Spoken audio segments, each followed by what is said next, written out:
This is Chandradasan, a resident of Calicut. Like millions, he ekes out a living the hard way.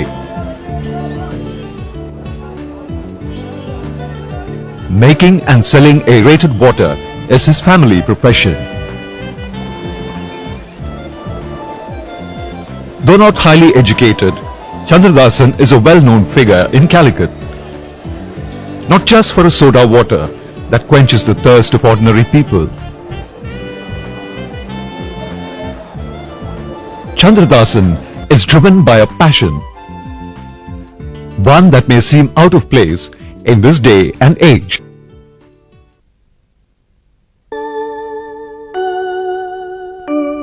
A passion for books, which is rare even among the highly educated. His little house in a lower middle-class colony is packed with books on varied subjects. Over 2,000 titles, ranging from philosophy, science and history to art, politics and popular literature are all available in his collection. An avid collector, Chandradasan has read these books from cover to cover. There aren't many subjects which do not excite him.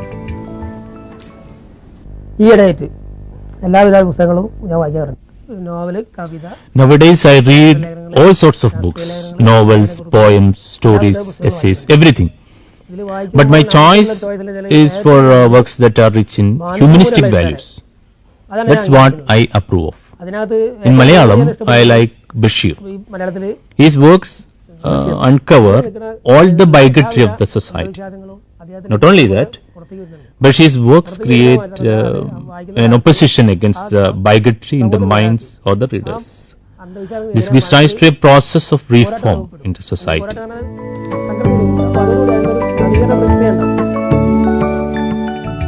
Besides Malayalam authors, Chandradasan is familiar with most of the writers in other languages, both Indian and foreign.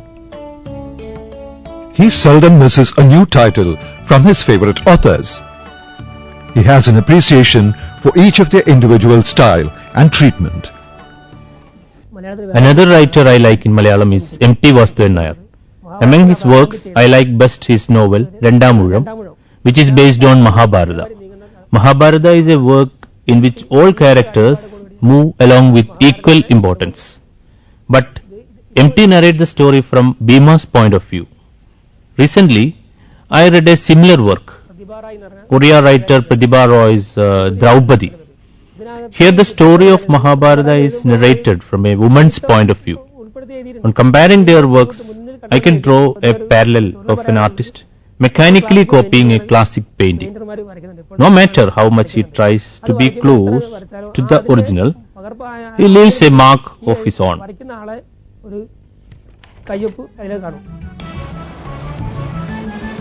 Bottling and supplying soda water takes up most of Chandradasan's time. He then has to attend to the needs of his wife and 2 children. He takes great care in the education of his children. Childhood he considers the most important period of life.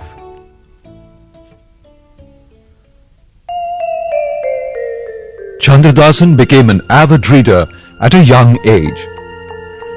Books of stories and folk tales interested him the most. Besides stirring his imagination, these books generated a never-ending passion for more books. For Chandradasan, school days remain a sweet nostalgia.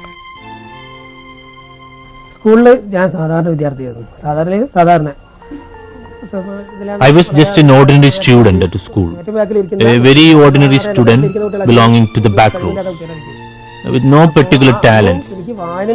But even then, I had interest in reading. Even textbooks I would read through immediately. There were a few books in the school library which I read all one by one. My teacher, she knew that I liked reading. She lent me her books. When I completed a book, she would give me another. At the same time, I was working also. work, examination, and again to work. Things went on like that. Then I passed the school final. I could have gone to college, but I had to work to make a living. So I went in for work.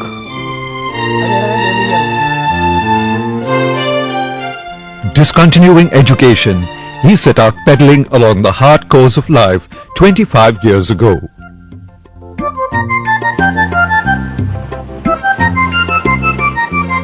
For Chandradasan, making both ends meet has never been easy.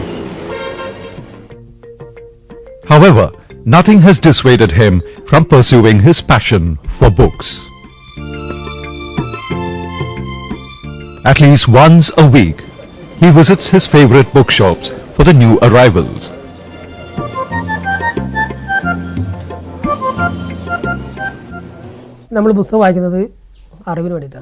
I read books for knowledge. When we read a novel, we get acquainted with the characters in it. By reading translated works of other countries, we get a picture of the people of that country, habits, and their lifestyles. Mikhail Sholokov of Russia is a very good example. It's from his novel "And Quiet Flows the Dawn" that I learned about Cossacks who live on the banks of the river Don. When we read the novel, we feel we are a part of the Cossacks' life, as if we are moving along the banks of the river Don through the steppes. Books opened a whole new world for Chandradasan. A world of unknown lands, peoples, cultures and customs. No knowledge or discipline is inaccessible to him. He reads and understands even advanced scientific theories. A rare feat indeed. My interest in science was roused by George Gamo's book titled 123 Infinity. Everything in physics is dealt in there. I learned about relativity theory from this book. More about relativity has been explained by Stephen Hawking. This is his biography in Malayalam. Hawking's Brief History of Time has also appeared in Malayalam. In that he explains that even black holes emit radiation. All such new theories are in it. Often, Chandradasan shares his knowledge with his friends. They meet in the evenings at their favorite bookshop. Latest books, current literary debates are the topics of their discussion.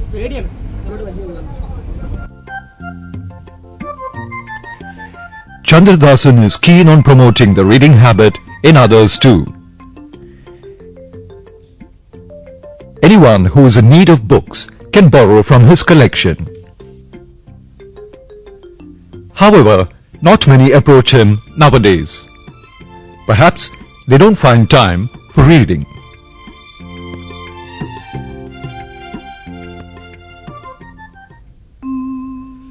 But he is proud that he has nurtured a passion for reading in his children. Both he and his wife take care in helping them read books.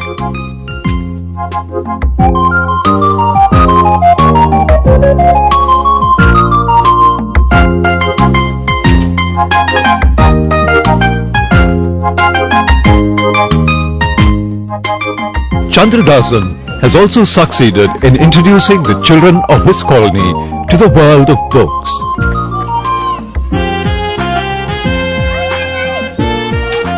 And for them, he is a source for their favorite storybooks and Chitrakathas. Chandradasan thinks that some of them have already developed excellent reading habits. He hopes that they will become keener readers than him.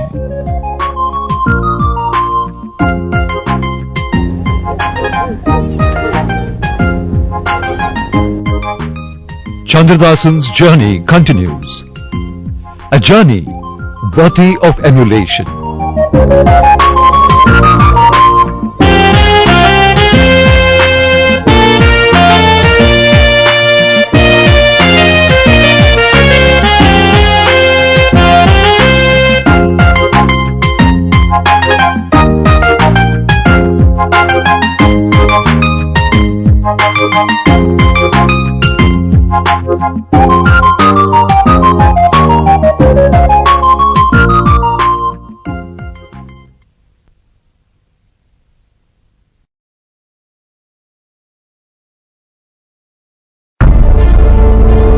Life is full of possibilities.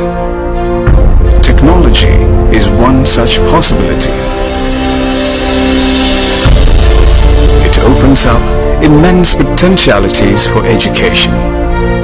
With these possibilities, educational universe is expanding.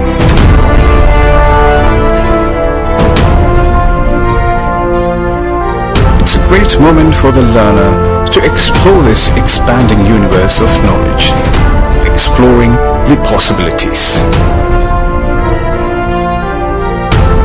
The barriers like distance and time have been taken off. Education, which was once confined to place and time, has transcended such limitations. The world is witnessing a unique moment of this change from static to dynamic. Today, the learner can access the best educational content offered by the best teachers.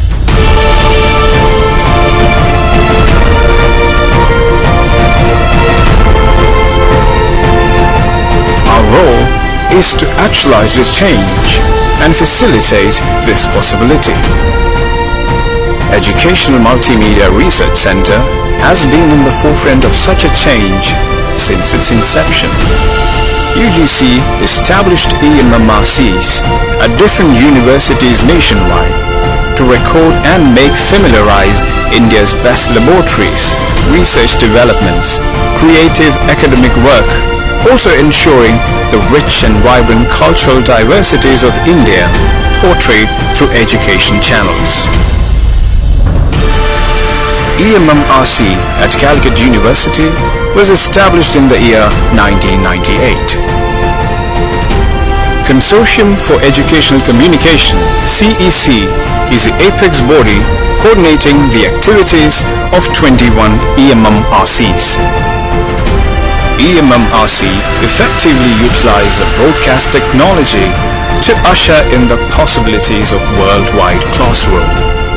The remarkable vision behind this was to enable education to reach the unreached through broadcast mode. It marvelously enriched higher education and also induced a spirit for continuous updation of knowledge. Our vision is to provide quality higher education content using modern mass media technologies. This vision was enhanced by the advent of new media technologies. With this came the expanding possibilities of interactive communication. The learner had much to seize from this moment. The interactive content enabled through the web by the media centers facilitate possibilities for the students to engage with the teacher in real time. This resulted in the development of massive open online content, popularly known as MOOC. Unlike the open courseware available in different other MOOC platforms, Swayam is integrated with the curricular learning of the student. Students can earn credits for pursuing courses in Swayam. All of them are free of cost. Quality courseware is offered through Swayam by eminent teachers. Emmrc pioneered the development of MOOC for the first time in the state of Kerala. It is indeed a matter of sheer excitement to notice the increase in the number of students being enrolled for MOOCs. The University of Calicut is the first university in the state to host MOOCs. The ever-expanding possibilities resulted in the launch of 32 DTH Swayamprabha channels. Emmrc is entrusted with the coordination of Channel 8, Physical and Earth Sciences of Swayamprabha. It is one of the 10 higher educational channels run by CEC. The Emmrc is equipped with emergent technologies, best studio facilities, and have high-caliber professionals to undertake newer challenges. Our most valuable possession is the eminent faculties of universities and colleges who are geared up to explore with us the expanding universe of knowledge.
Hi, today I'm standing in front of, continue with that. Hi, so right now I'm standing in the Emmrc studio.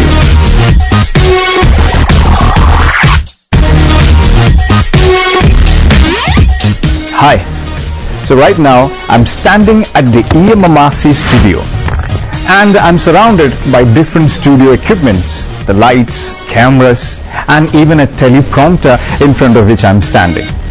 Apart from the cameraman, there are many other people who are going to help me step by step in completing this process, my technical crew. And so let's take a look at how the whole process is done. Come with me.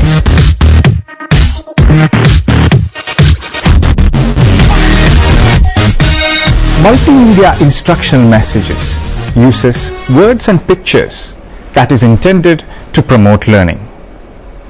The message reflects the idea that the purpose of the multimedia instructional messages are communications or presentations involving a teacher and a learner. The instructional part of the definition reflects the idea that the purpose of multimedia is to promote learning in the learner. The multimedia part of the definition reflects the idea that the multimedia instructional message is presented using both words and pictures.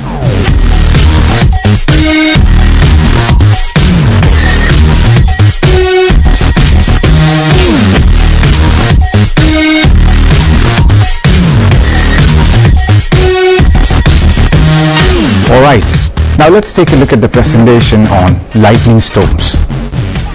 Lightning can be defined as the discharge of electricity resulting from the difference in electrical charges between the cloud and the ground.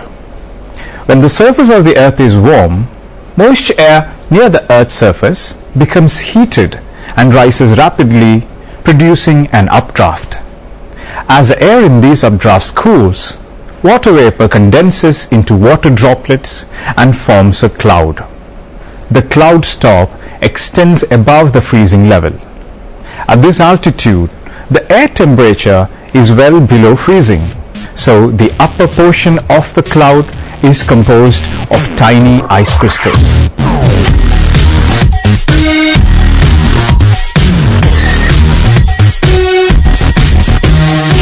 So friends, what we just witnessed is a presentation of a 500-word passage. But the problem is, a student who watches this presentation might find it really difficult to comprehend the whole idea. More than that, in the researches done on the retention factor, it was found that students who read a 500-word passage, they do not actually perform well on tests of retention and transfer, even if they are given tests immediately after they finish reading the passage. So what we understand from this is that the time-honored traditional methods of presentation does not seem to work so well.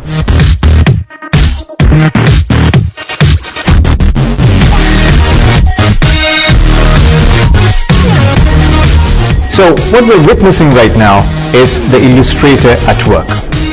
The illustrations are made based on the instruction that the teacher gives, and when it's complete, it is then scanned and converted to a graphic image which will then be incorporated into the final product. Lightning can be defined as the discharge of electricity resulting from the difference in electrical charges between the cloud and the ground. When the surface of the earth is warm, moist air near the earth's surface becomes heated and rises rapidly, producing an updraft. As the air in these updrafts cools, water vapor condenses into water droplets and forms a cloud.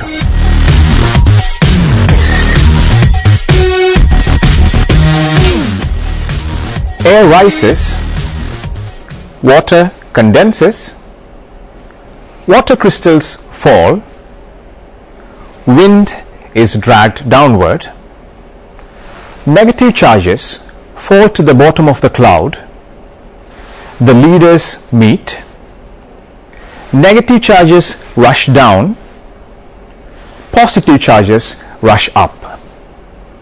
These are the explanation units because they are the main steps in the explanation. The same process used in producing illustrations can be used to generate multimedia lessons on a computer-based environment.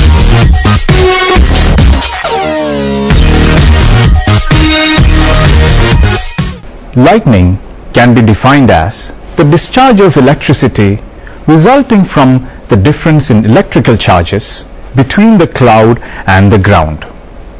When the surface of the earth is warm, moist air near the earth's surface becomes heated and rises rapidly, producing an updraft.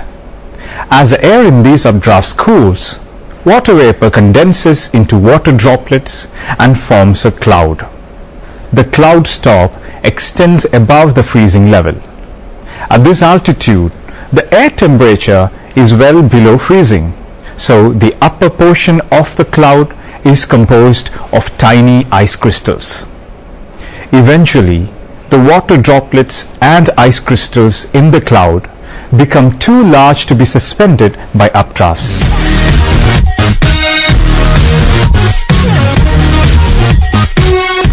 Within the cloud, the moving air causes electrical charges to build, although scientists do not fully understand how it occurs. Most believe that the charge results from the collision of the cloud's light, rising water droplets and tiny pieces of ice against hail and other heavier falling particles. The negatively charged particles fall to the bottom of the cloud, and most of the positively charged particles rise to the top. The first stroke of a cloud-to-ground lightning flash is started by a stepped leader. Many scientists believe that it is triggered by a spark between the areas of positive and negative charges within the cloud. A stepped leader moves downward in steps, each of which is about 50 yards long and lasts for about 1/1,000,000th of a second. It pauses between steps for about 1/1,000,000th of a second. As a step leader nears the ground, positively charged upward moving leaders travel up from such objects as trees and buildings to meet negative charges. Usually, the upward moving leader from the tallest object is the first to meet the step leader and complete a path between cloud and earth. The two step leaders generally meet about 165 feet above the ground. Negatively charged particles then rush from the cloud to the ground along the path created by the leaders. It is not very bright and usually has many branches. As the step leader nears the ground, it induces an opposite charge, so positively charged particles from the ground rush upward along the same path. This upward motion of the current is a return stroke, and it reaches a cloud in about 70 microseconds. Hi, have you ever wondered how a lightning happens? Well, let's take a look.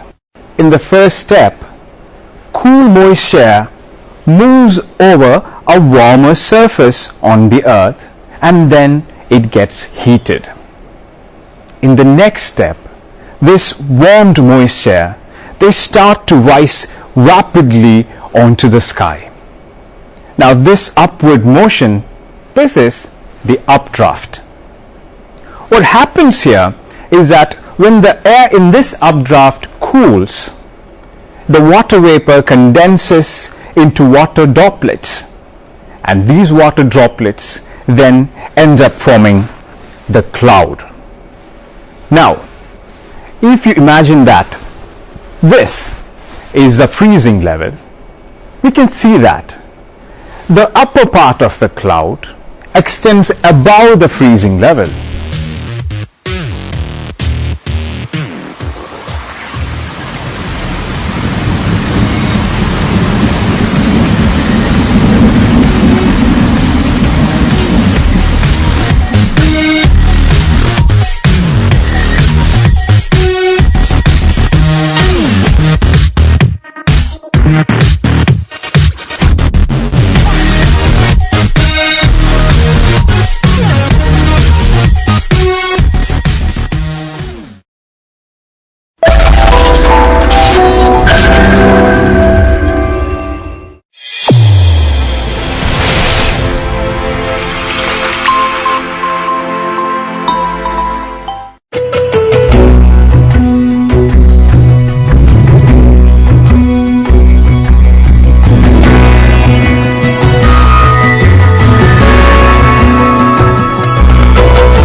Hello friends, on a daily basis we are bombarded with lots of visuals and messages related to our environment. Sometimes fascinating visuals of wildlife, and other times hot debates on climate change or ozone depletion, or issues like water scarcity or biodiversity. It is high time we had to be more sensitized to the sustainability of our environment. Scientists keep us alarmed of critical environmental challenges. It is only through increased public attention and understanding of the environment that we can keep our environment sustainable. At the same time, it is only through communication channels that we can present the amazing wildlife to the public to better the rapport between man and nature. Actually, here lies the importance of environmental communication. Myself, Dr. Muhammad Ali, Faculty of Communication at the Department of Mass Communication, University of Calicut, Kerala, India. I offer an interdisciplinary course in environmental communication. It's designed as a perfect mix of environmental studies and communication studies. This course is about how to study and understand the role of communication and media in relation to the environment. During the sessions, we will explore the ways of sensitizing people into the environmental issues and challenges using different communication techniques and channels. The course is designed in two parts. Part 1 focuses on various dimensions of the environment and the issues related to it. The objective of this part is to provide basic conceptual clarity in environmental studies. That is to equip you to communicate environmental messages with accuracy and authenticity. This part imparts basic environmental literacy, the nature of environmental challenges we face, and the strategies adopted by environmental organizations to address these challenges. Focus of the second part is on different methods of communication of environmental issues. In this part, we will cover how to prepare environmental content for different media like the print, radio, television, and digital media.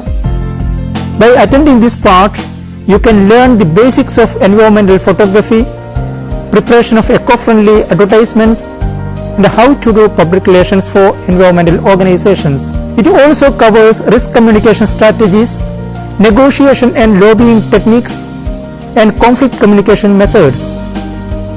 At the end of the course, there will be a special session on career prospects in environmental communication. It is a 4-credit course that has to be completed within a period of 14 weeks.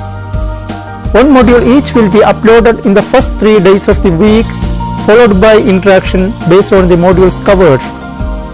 Regular live interaction and discussion forum will be an added attraction of the course. Each module includes quiz, assignments, and reference materials. Final examination will be carried out and certification will be made. The course is beneficial for graduate students from all branches. The course is also beneficial for environmental activists and volunteers who work for various non-governmental organizations. All those who are interested in environmental communication are eligible to enroll. No age bar at all. Let me invite you to join this massive open online course in environmental communication. Thank you.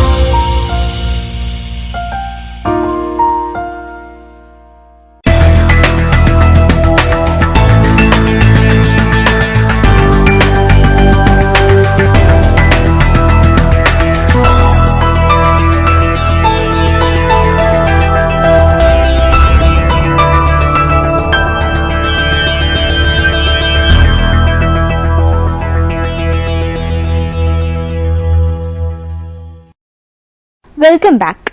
In this session, we will discuss primary sources of information.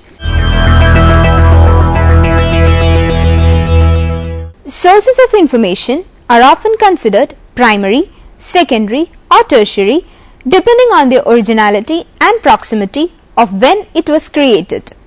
The primary source of information are basic sources of new information which are not passed through any filtering mechanism like condensation, interpretation or evaluation.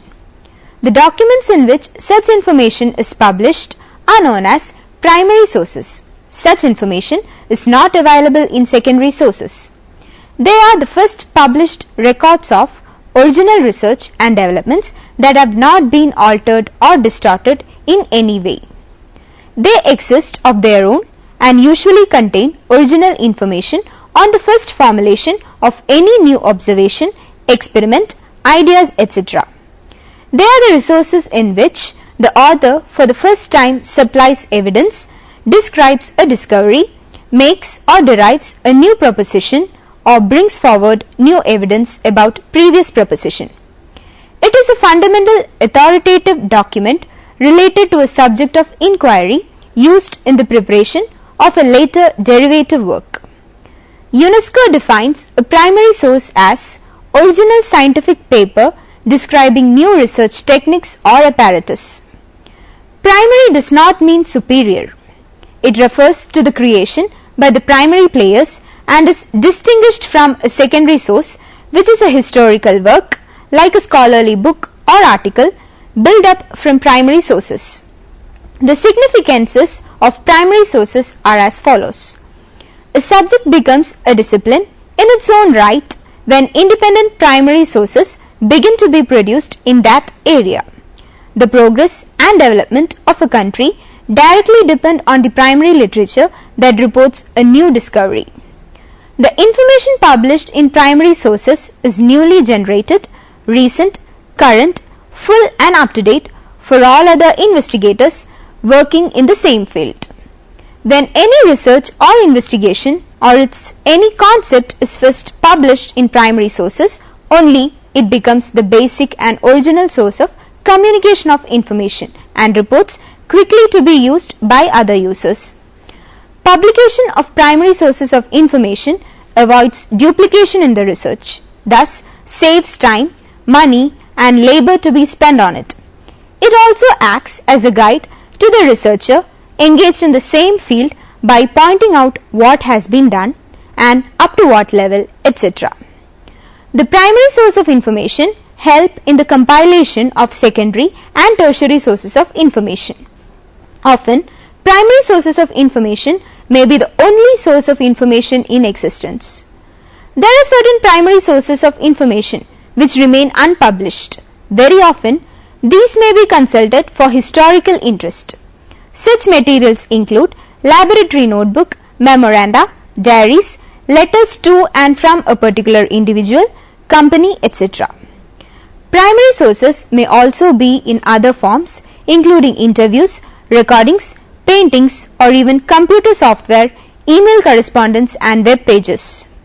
Examples of primary sources include periodicals, research or technical reports, conference proceedings, patents, standards, theses and dissertations, research reports, trade literature, laboratory notebooks, official publications, correspondence, personal files, personal papers, letters, both personal and business, diaries and journals, both personal and business, photographs and paintings, sketches, original maps, etc.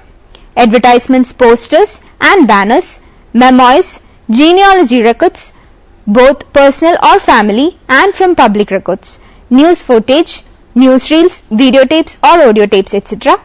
Newspaper articles written at time of the event, oral histories, minutes of meetings related to the event, vital records, birth and death records, census records, code records, tax records, property records, church registers or other public and private records, material artifacts, physical objects or evidence related to the event, including articles of clothing, furnishings, coins, stamps, buildings, tools, weapons, etc. Creative works such as novels, essays, poetry, music, art and audio or video recordings, more recently computer software, email archives, web documents, etc. and many additional types of similar materials. Primary sources are characterized by their content regardless of whether they are available in original format, in microfilm or microfiche, in digital format or in published format. Primary periodicals. A periodical is anything that comes out with regular issues. A daily newspaper, a weekly news magazine, a monthly journal and annual book series are all examples of periodicals. Many periodicals are written for a general audience whose readers are not expected to have specialized knowledge or training. However, probably even more periodicals are written for specialists and have articles that are difficult for readers who lack that background. These periodicals written for a scholarly audience are called journals. Scientific periodicals are still the most important source of information for science. A periodical generally contains more than one article. Two major types of periodicals are 1. Journals of learned societies and professional institutions. 2. Journals issued by commercial publishers through normal channels. In addition, there are two minor types. These are house journals issued by firms to promote good relations with staff and customers, and controlled circulation journals often containing essentially trade catalog material and issued free. Reports. A report or account is any informational work made with specific intention of relaying information or recounting certain events in a widely presentable form. Written reports are documents which present focused, salient content to a specific audience. Reports are often used to display the result of an experiment, investigation, or inquiry. The audience may be public or private, an individual, or the public in general. Reports are used in government, business, education, science, and other fields. Reports use features such as graphics, images, voice, or specialized vocabulary in order to persuade that specific audience to undertake an action. Some examples of reports are scientific reports, recommendation reports, white papers, annual reports, auditors reports, workplace reports, census reports, trip reports, progress reports, investigative reports, budget reports, policy reports, demographic reports, credit reports, appraisal reports, inspection reports, military reports, bound reports, etc. Reports are a very useful method for keeping track of important information. The information contained in reports can be used to make very important decisions that affect our lives daily. Patents. A patent is a right granted by a sovereign state to the owner of an invention for a limited period of time in exchange for detailed public disclosure of the invention that prevents other forms of making, using, importing, or selling the invention without his permission. Patents are a form of intellectual property. A patentable invention can be a product or a process that gives a new technical solution to a problem. It can also be a method of doing things, the composition of a new product, or a technical improvement on how certain objects work. In modern usage, the term patent usually refers to the right granted to anyone who invents any new, useful, or non-obvious process, machine, article of manufacture, or composition of matter. Some other types of intellectual property rights are also called patents in some jurisdictions. Industrial design rights are called design patents, plant breeders' rights are sometimes called plant patents, and utility models are sometimes called petty patents or innovation patents. The procedure for granting patents, requirements placed on the patentee, and extent of the exclusive rights vary widely between countries according to national laws and international agreements. Typically, however, a granted patent application must include one or more claims that define the invention. A patent may include many claims, each of which defines a specific property right. The exclusive right granted to a patentee in most countries is the right to prevent others, or at least to try to prevent others, from commercially making, using, selling, importing, or distributing a patented invention without permission. Under the World Trade Organization's Agreement on Trade-Related Aspects of Intellectual Property Rights, patents should be available in WTO member states for any invention in all fields of technology, and the term of protection available should be a minimum of 20 years. Nevertheless, there are variations on what is patentable subject matter from country to country. Standards.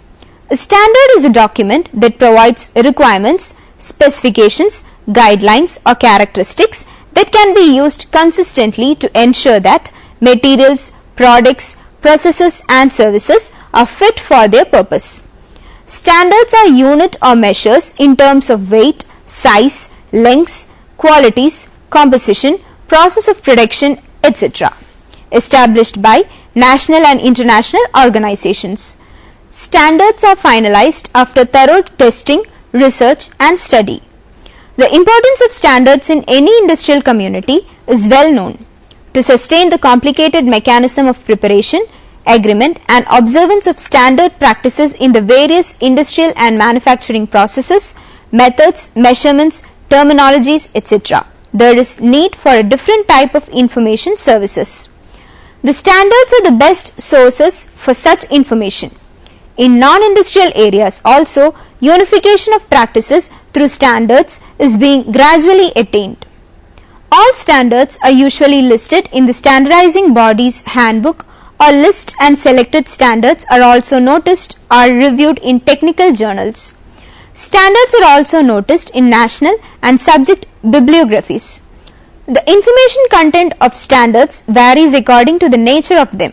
Some standard prescribes only the accepted quality or performance value of products. Example, fountain pen ink, electric cable, laboratory wares. Similarly, there are standard on test methods, weight, mass, practices and on technical terminology.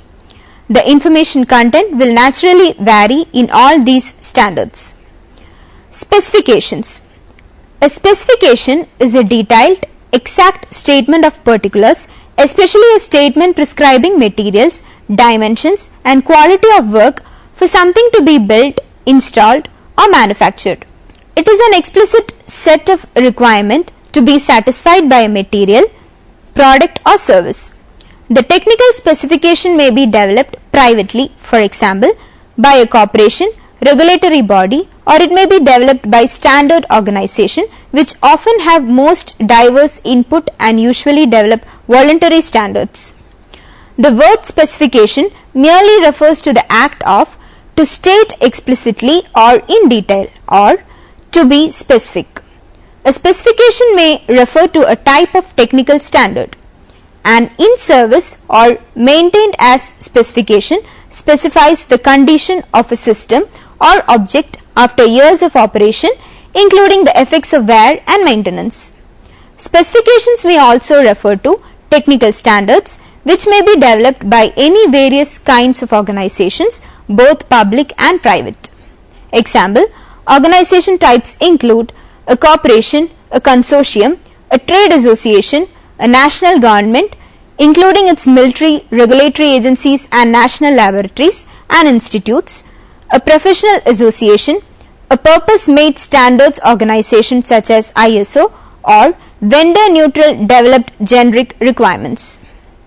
Thesis and dissertations.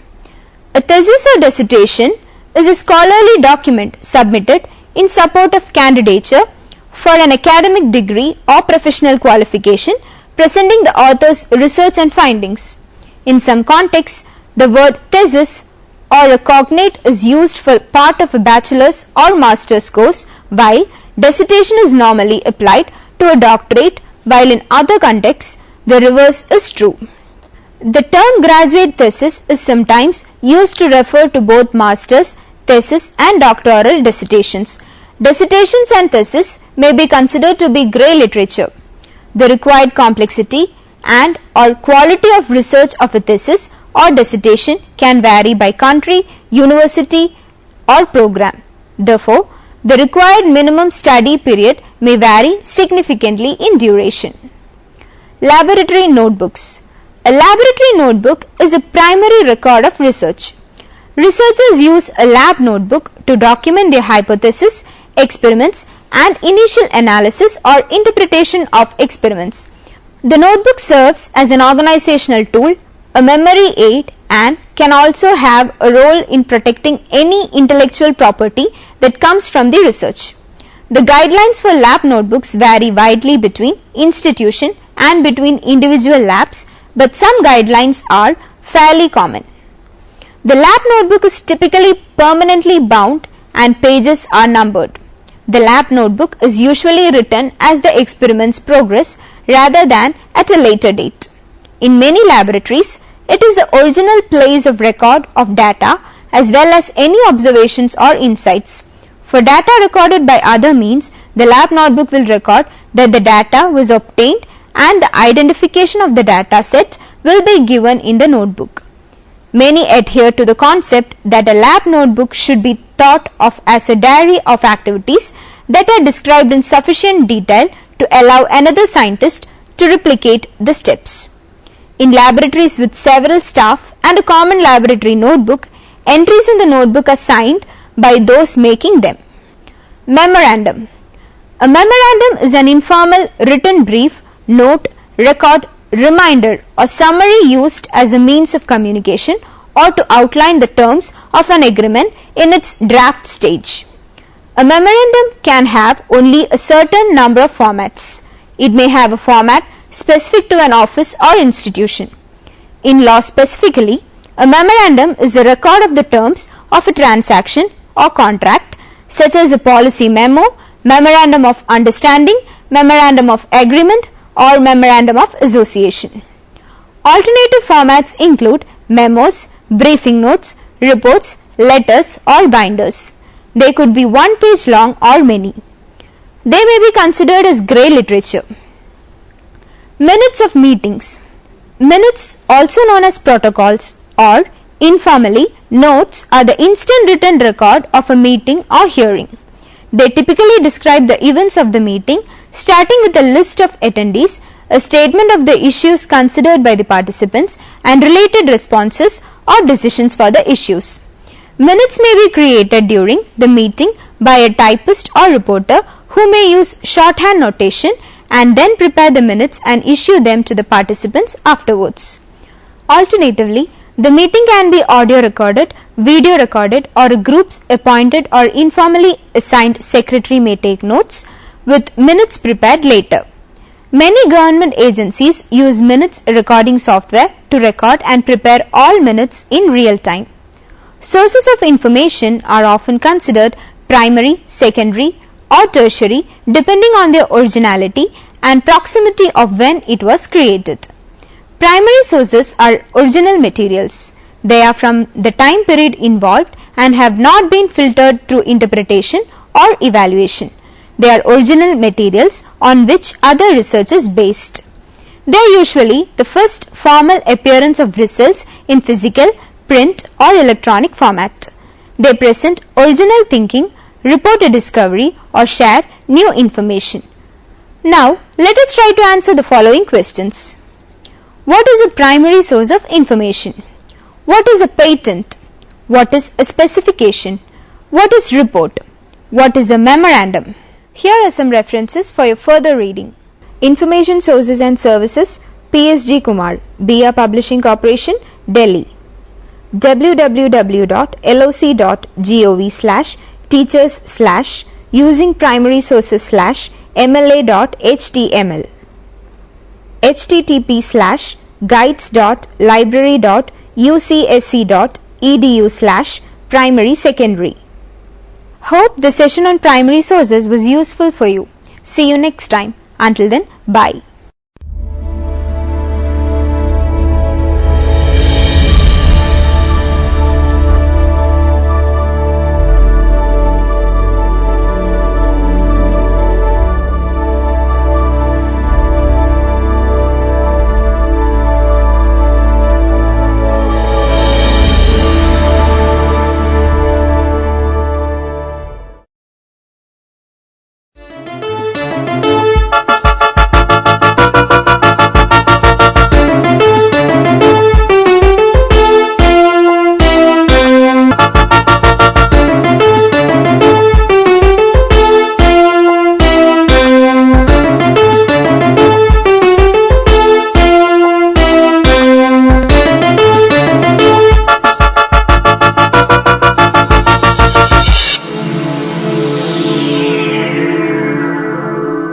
Welcome to Interface.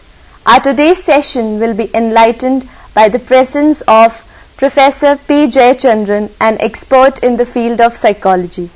Welcome, sir. Thank you. Delinquency is not a popular term. So let's discuss the researches in this field. It's that time immemorial, and lot of research on delinquency.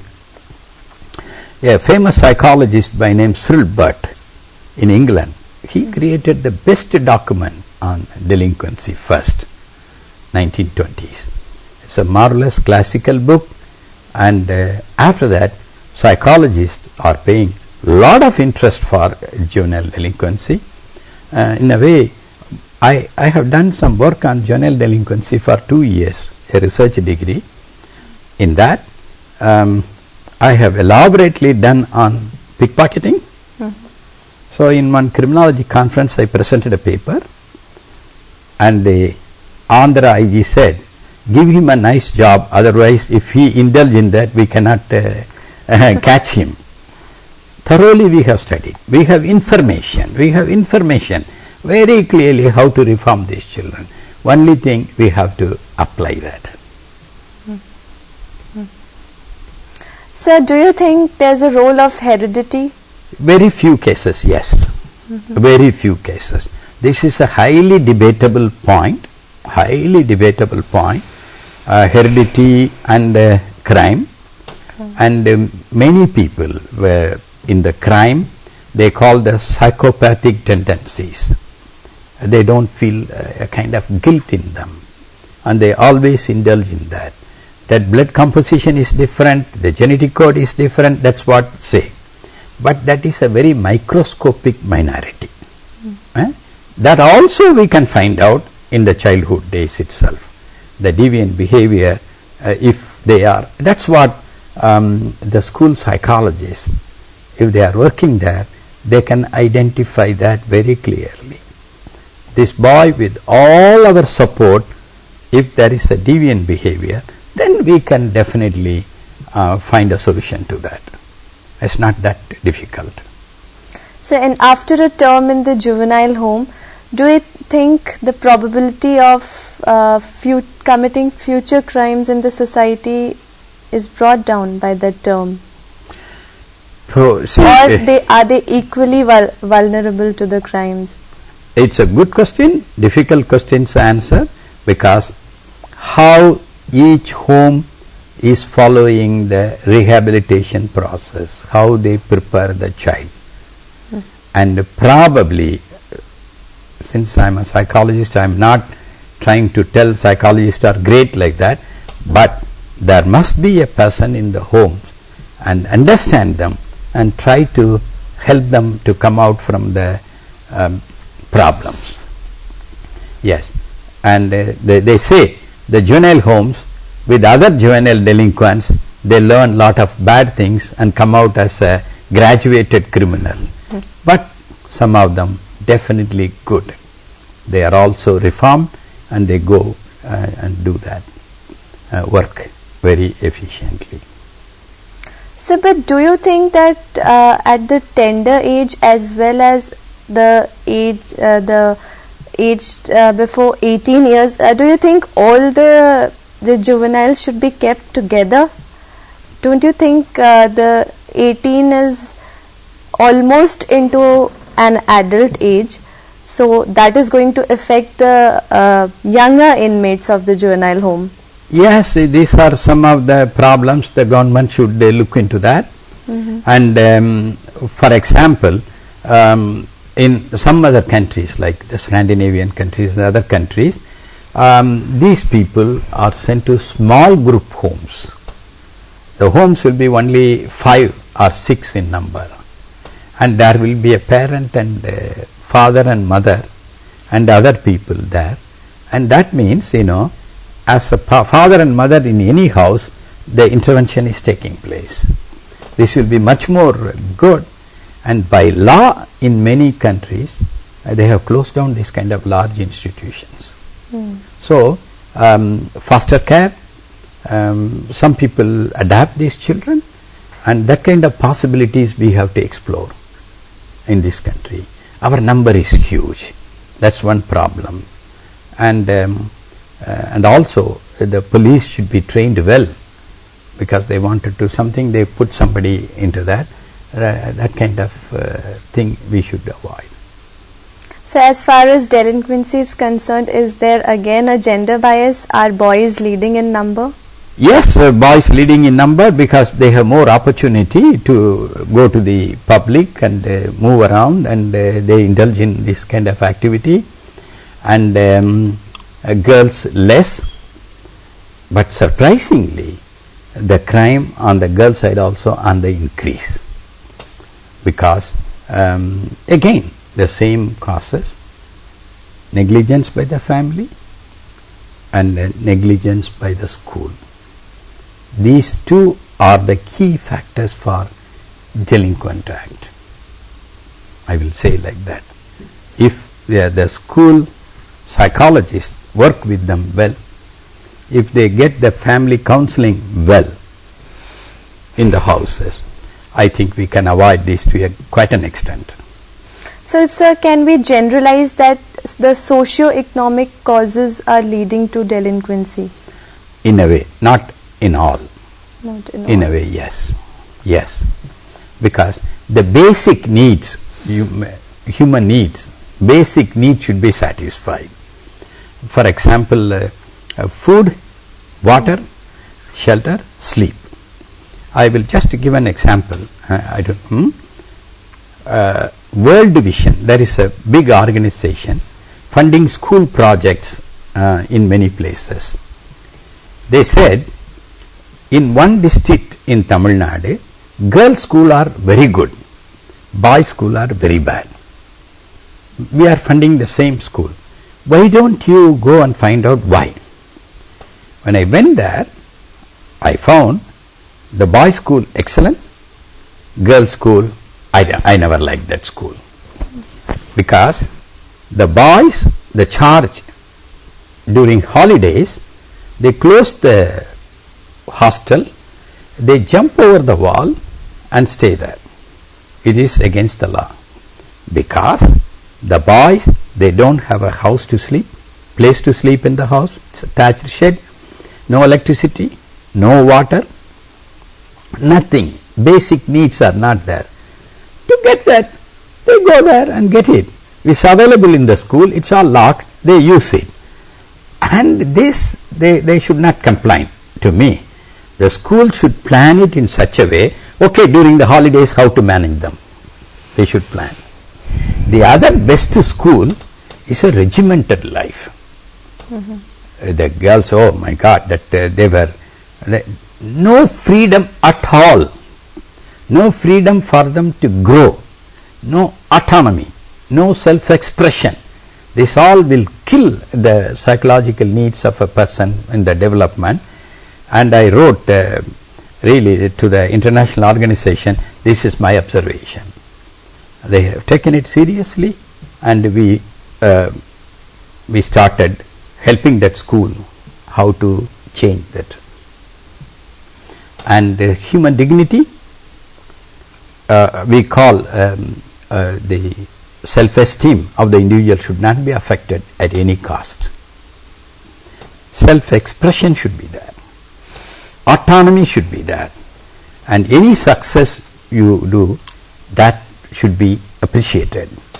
There should be a kind of intimacy between the authorities or the teacher and the parents with the child, and that intimacy within the limit. It is not overshooting the limit. You must be very clear. This is how the psychology will work on these children. If you provide the appropriate intimacy and allow them to succeed in their activity and give appropriate autonomy, give sufficient self-expression within the limits, within the society's limits, delinquent act will not happen. So you mentioned the small group homes in the international level. So what can be done to bring it down to India? Lot of money involved. So the government plays the role in it. Yes. And so how can we suggest, how can we give this proposal to the Indian law system? They know that very well. We have been shouting at that with full-throated voice, and one day they will get it. By the time we may cross another 50 years. So we would like you to conclude with your any striking example you can give us about the juvenile. Yes. I was trying to help out the juvenile court system in reforming a person with pocket picking. He was just 11 years old, and I personally went to the court. Usually we don't go to the court because there was a very big criminal gang around him, because every day during the first week of salary time, this boy may earn 50,000, 60,000. This is not now, in 1970s, early 70s. So the full criminal gang will come to the court, will come to the inquiry, and as testing officers, psychologists, we were testing. One fellow came and said, okay, I will pay you 50,000 in those days, 50,000, and help us to get this boy out. And I was very angry and said, no, get out. I reported to the police and the court system, and finally we have committed him to for about 5 years.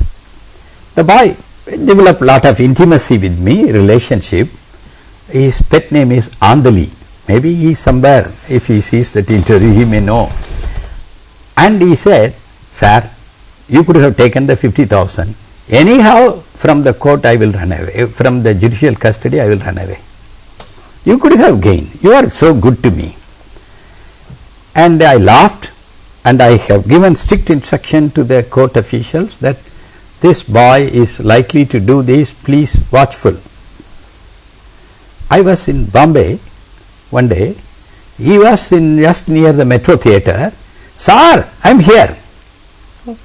After 3 months, we do not know whom they bribed, or he escaped, or something.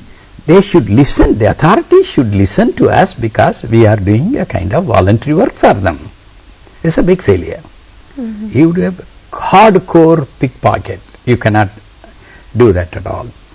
The other case, we say embezzlement or trust violation. See, you employ somebody in your house with a trust. He will be working with you with a lot of love and affection. He will be part of your family. But they will wait for an opportunity and steal and run away. This is in larger crime they call embezzlement. They do it in bank and other officials. Crores and crores they do it, embezzlement. For children we call them trust violation. I saw a boy by name Manjunath from Karnataka. I released him with the court permission and all, and he was sent to Dharwad, his native place. You won't believe, third day he was standing in front of my house. He could not adjust with his family, because it is a very spiritual family, religious family. They said, you have gone to the court and all. No, hereafter you will not be allowed to enter. And now it's about 40 years. He is working in our village with our system. He is a perfect boy and well trusted, well worthy boy. You could put little bit of your concern for the boy, and if you are sure that, maybe if you are sure, if a psychologist gives a report that he will be a great help, he will be reformed, you have to follow that. Being a psychologist, I thought, yes, we will try, and he is there in our village, part and parcel of, and married, settled, everything is there, and no one knows now he is not our family member like that. Many people can do that. Many people can do that. If a perfect psychological report you have, we can definitely say whether he will be reformed or he will not be reformed. If he is reformed, what are the activities, actions we have to take? If he will not be reformed, why? The psychologist should say that based on his test result. not hearsay, and we do like that only.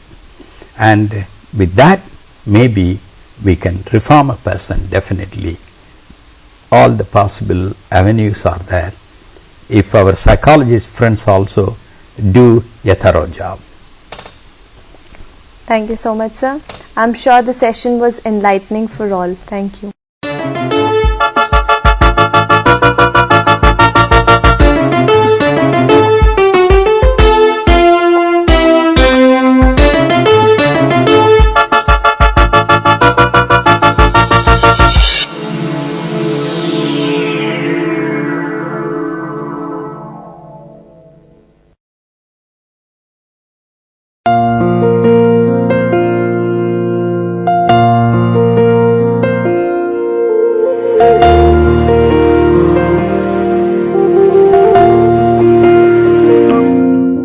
Welcome to the session on Byzantine art.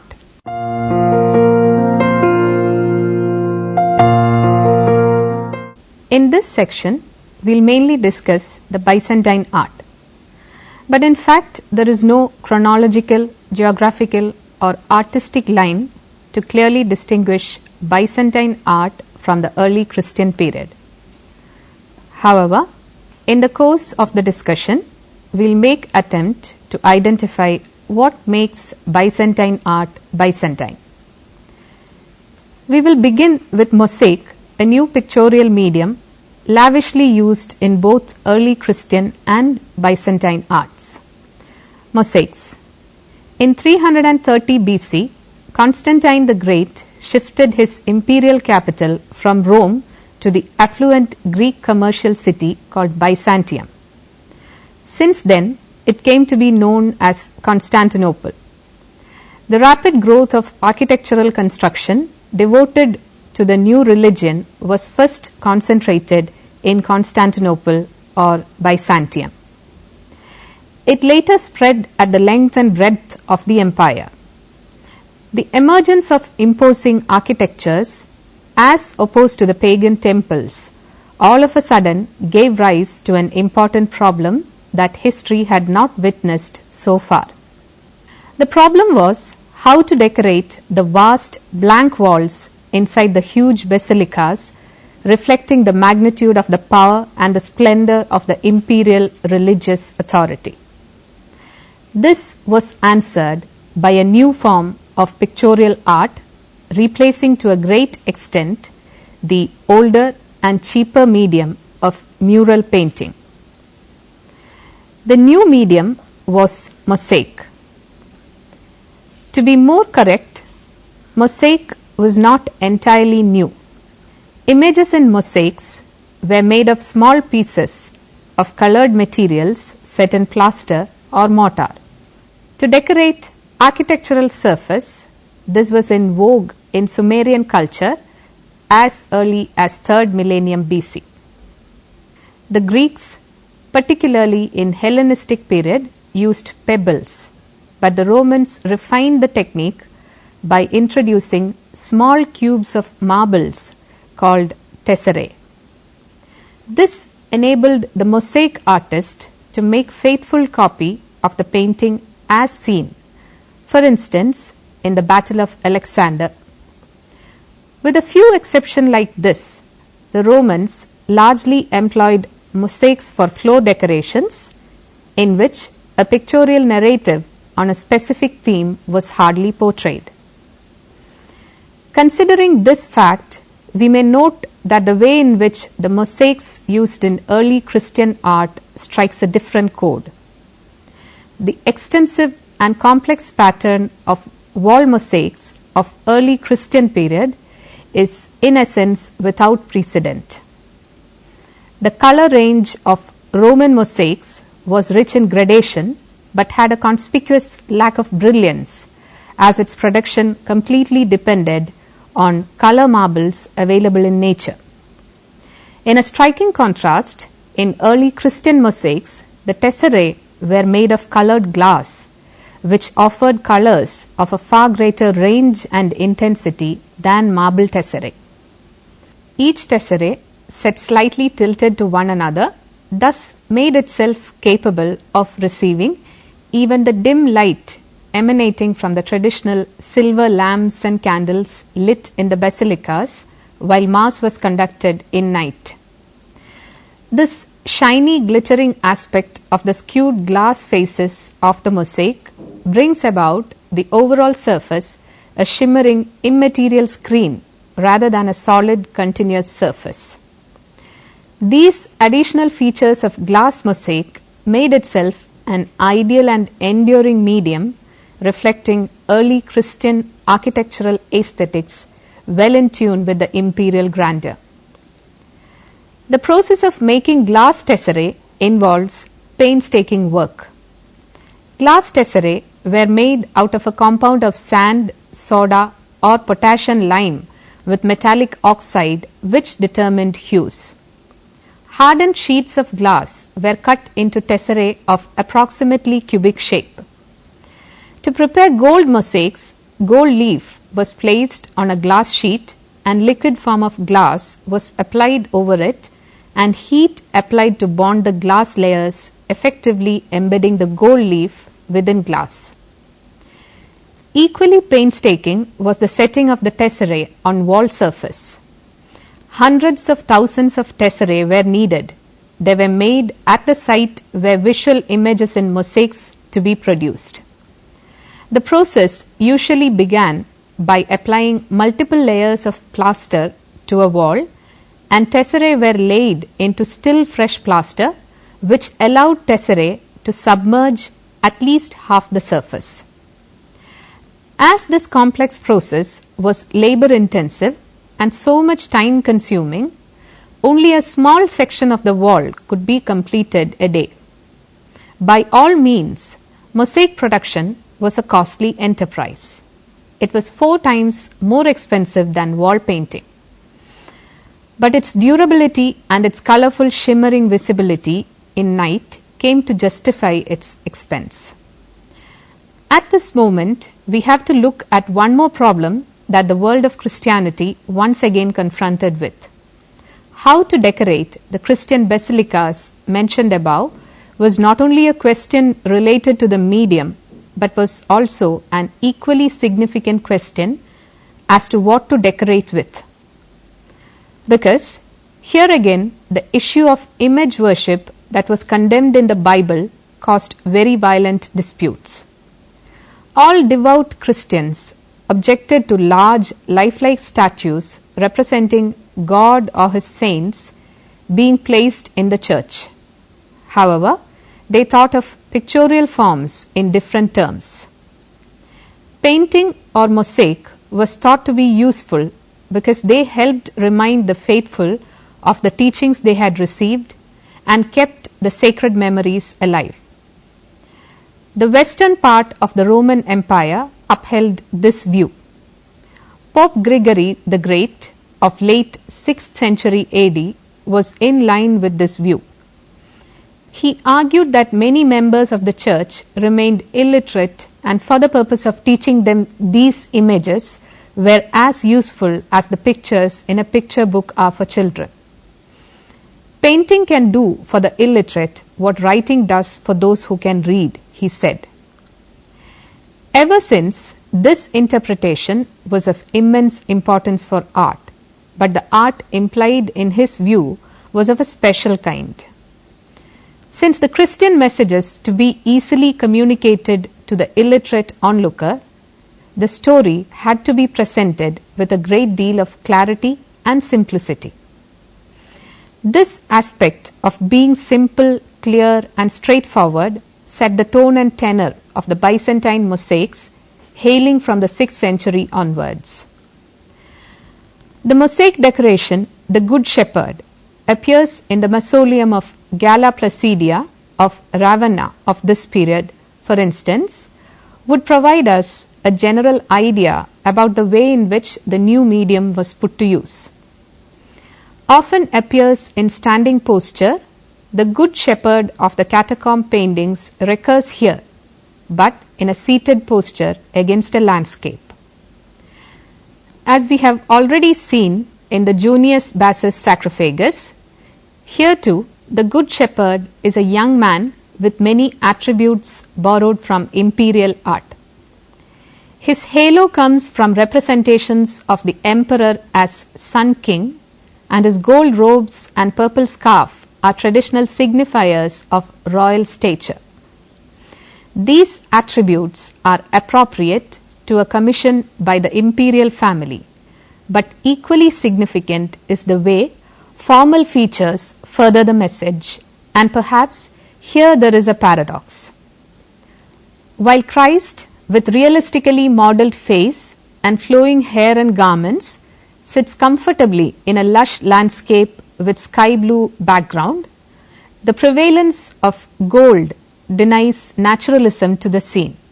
The paradox is that Christ is at once human, imperial, and of this world, and yet also beyond it, existing within a glimmering ethereal realm of which he is a natural part.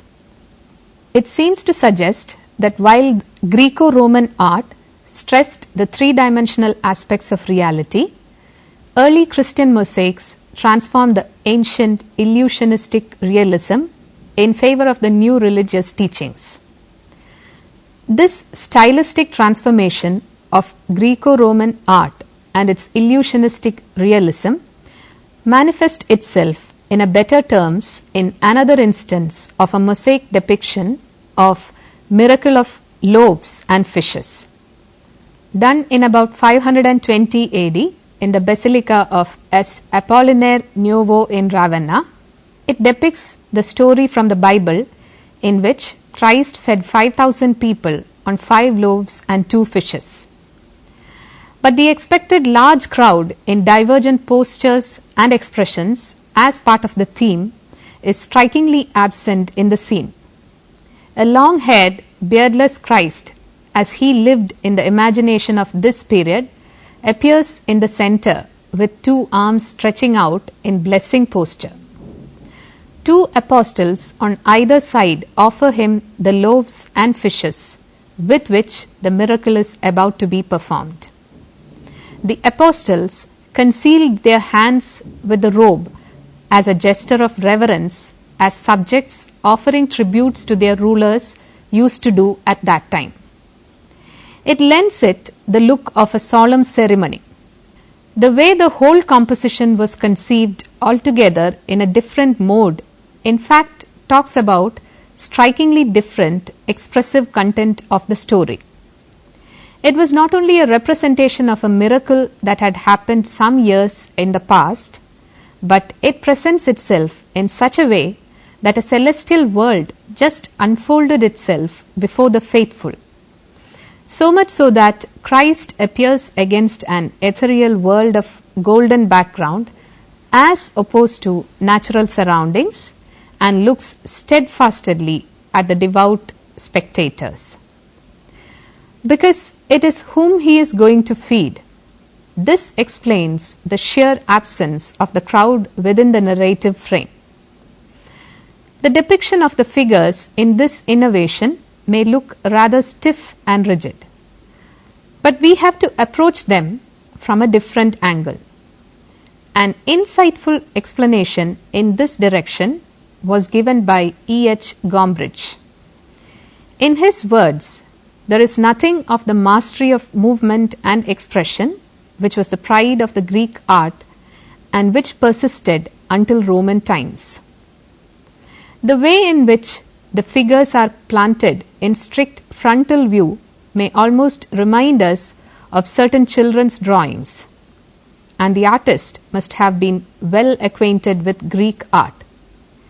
He knows exactly how to drape a cloak around a body so that the main joints should remain visible through the folds. He knows how to mix tones of different shades in his mosaics to convey the colors of flesh or of the rocks. He marked the shadows on the ground and had no difficulty in representing foreshortening. If the picture looks rather primitive to us, it must be because the artist wanted to be simple. The Egyptian ideas about the importance of clarity in the representation of all objects had returned with great force because the stress the church laid on clarity. But the forms the artist used in this new attempt were not the simple form of primitive art, but the developed forms of Greek painting. Thus, Christian art of this period became a curious mixture of primitive and sophisticated method. The power of observation of nature, which we saw awakening in Greek about 500 BC, was put to sleep again about AD 500. Byzantine art. These stylistic features foreshadow what was later to become the characteristics of Byzantine art. Sumptuous ornamentation that earlier enriched the beauty of interiors of basilicas was now more or less eliminated from the decorative matrix. Instead, tall, slim, and full-faced figures enacting against the sheen of an ethereal brilliance of gold glass background of the mosaic began to reign supreme in the new order. Every figure, every object was made in simple, clear, and obvious manner by visualizing them within sharp and unblurred outline. By and large, mosaic became the reflection of a transcendental splendor. This reformulation of Byzantine style can be seen beautifully manifested itself in a mosaic pageantry in the church of San Vitale, built between 526 and 547 AD in the Italian city of Ravenna, which was the provincial capital and the main stronghold of Byzantine rule in Italy. Flanking the apse of San Vitale, there are two important mosaics. They depict the Emperor Justinian I and his retinue in the right panel, and in the opposite wall, the Empress Theodora and her attendants. In the first glance, the figures strike the spectators by their slender, elongated bodies with tiny feet and small heads. It is intriguing to look at closely the thematic content of both depictions. Both scenes visualize a moment from a ceremonial procession of early Byzantine liturgy called First Entrance. Justinian and Theodora are shown with their retinue bringing offering to the sanctuary of San Vitale devoted to Christ. The way in which the procession appears has close resemblance with that of the saints and martyrs depicted as proffering their golden crown to Christ and Virgin Mary in the church of San Apollinaire in Classe at the port of Ravenna. However, in reality, the emperor and the empress had never visited San Vitale, but their emphatic images come to confirm their presence and authority. Justinian's panel shows Maximianus, the bishop of Ravenna, leading the procession of the first entrance. He is wearing a ritual attire, the episcopal stole and bejeweled cross.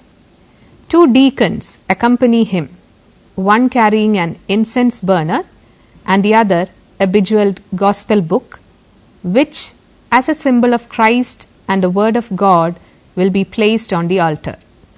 Following him or walking side by him is Justinian, who is portrayed conspicuously by his crown, his halo, and his purple drapery called chlamys.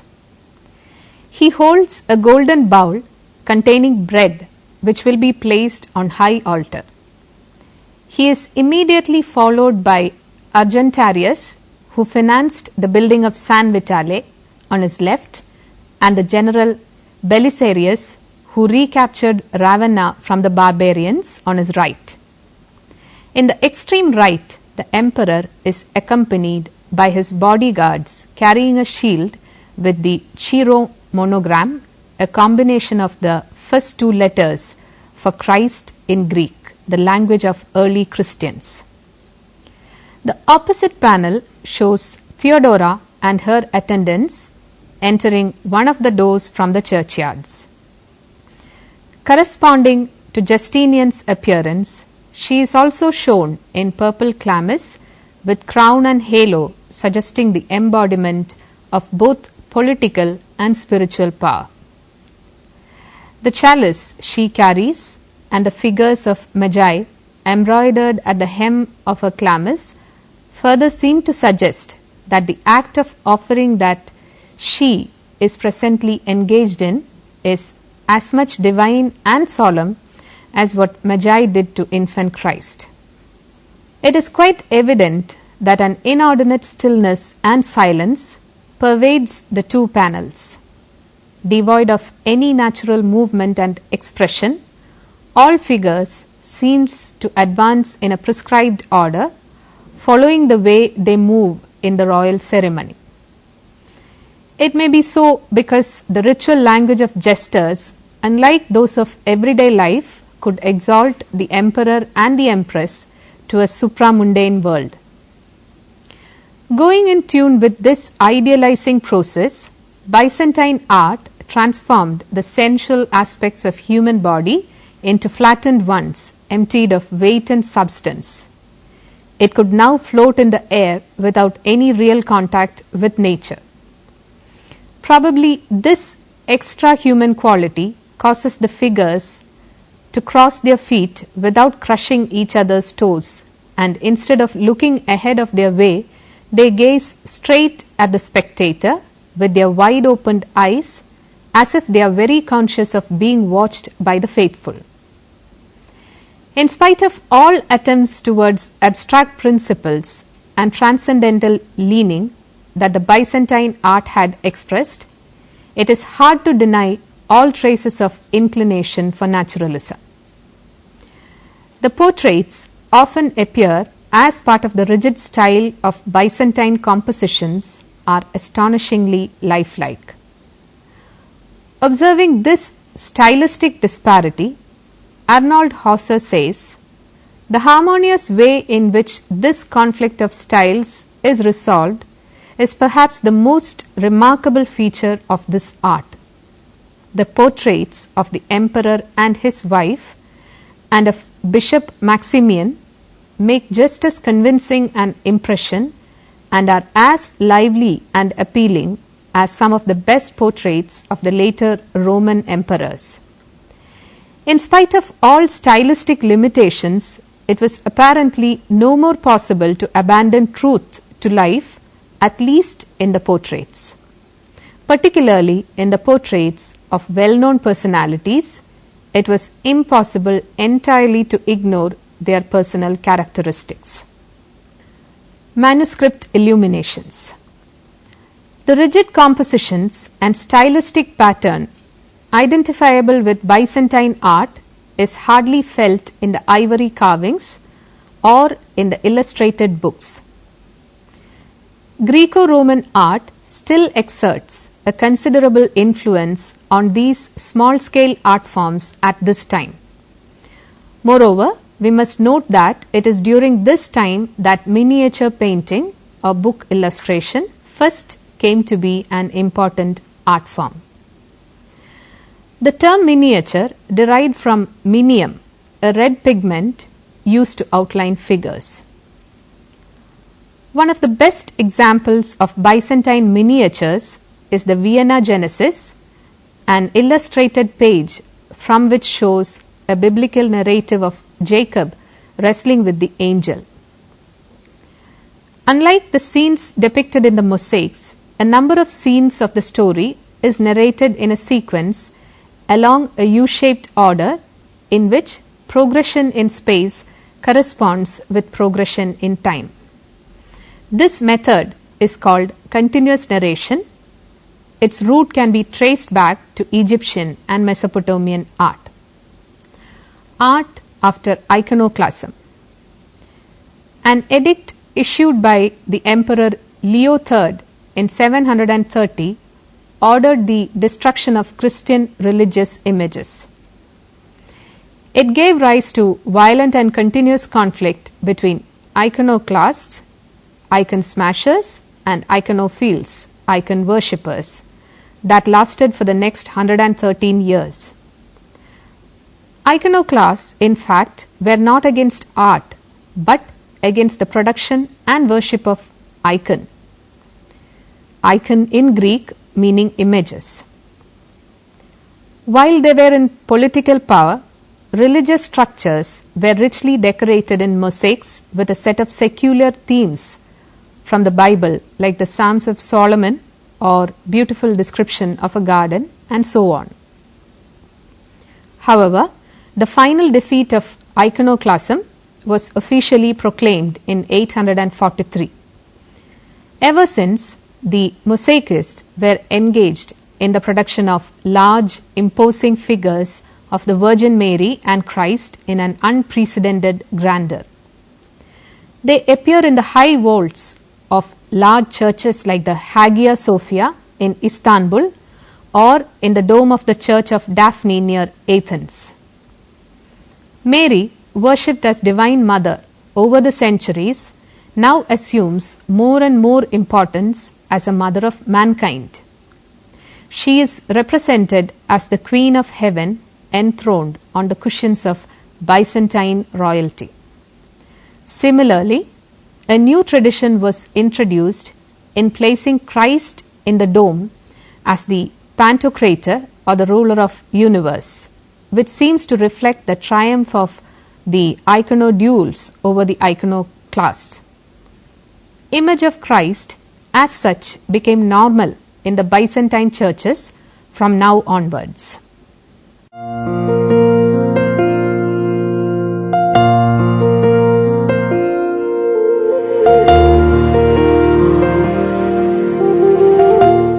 Here are some questions for you. Give a detailed account of the distinct nature of the Byzantine mosaics as opposed to its Roman and Sumerian antecedents. Second, make an analytical study of mosaics representing Justinian and Theodora in the Church of San Vitale in Ravenna.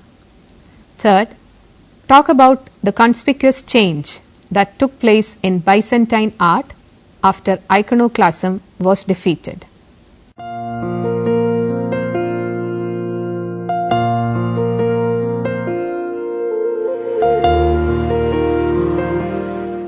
Here are some books for your reference.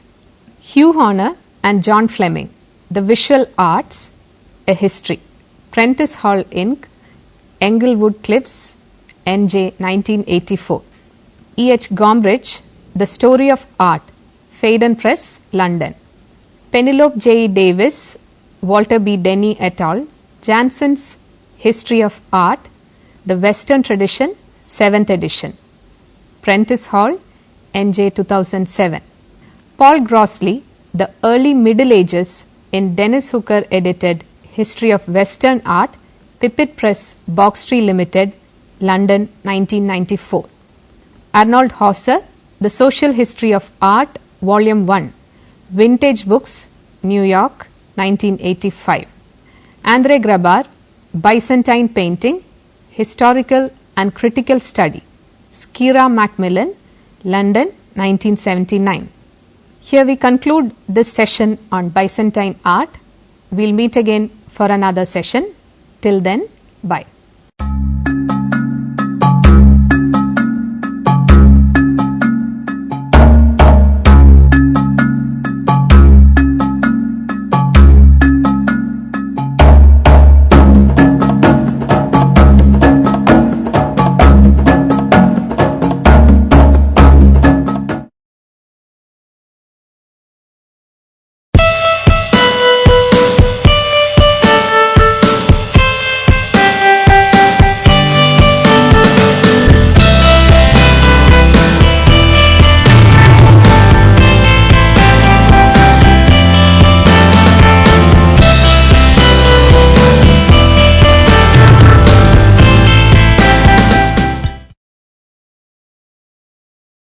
Welcome to the class on exceptional children.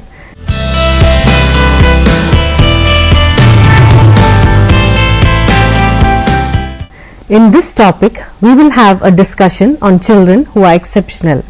The first part deals with meaning and definition of exceptional children, characteristics of exceptional children, classification of exceptional children, education for exceptional children, special education, integrated education, and inclusive education.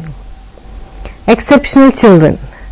The term exception stands for a separate and in many ways a distinct category or class of children who have markedly above average or below average traits and characteristics which makes them fundamentally different from the general or average children. These children begin to demonstrate signs of their exceptionality from their very birth or during the developmental stages. They race ahead or lag behind in terms of natural growth and development in various dimensions: physical, mental, emotional, social and moral, etc. They exhibit symptoms of maladjustment when compared to the average children in the ways and means of their upbringing and education.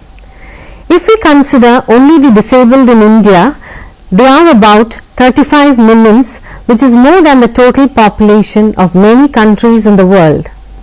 If we include the figure of superior exceptional in the total, that figure will be very much alarming, requiring huge investment on teaching and rehabilitation of such people. Definitions of exceptionality. The term exceptional children have been defined in many ways by authors and researchers.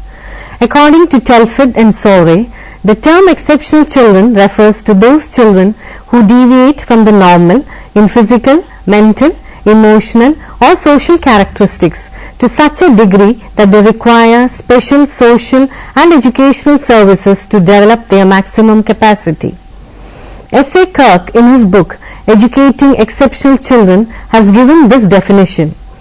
An exceptional child is he who deviates from the normal or average child in mental, physical and social characteristics to such an extent that he requires a modification of school practices or special educational services or supplementary instruction in order to develop to his maximum capacity.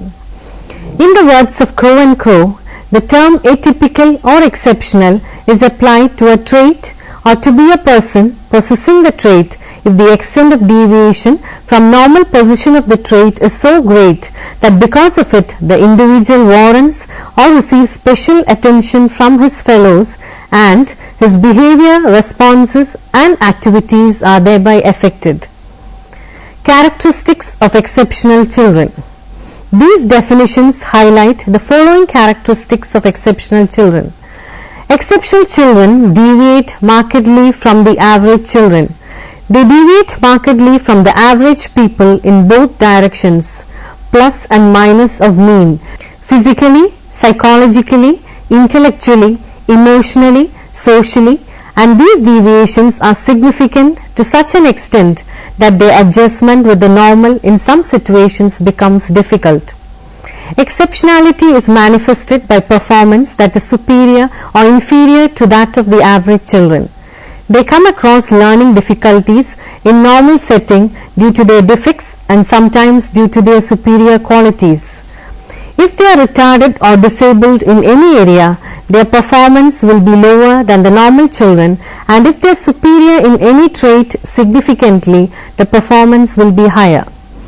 Exceptional children are those for whom uniform educational programs do not suit and who need special instructional programs or ancillary services or both. Classification of exceptional children.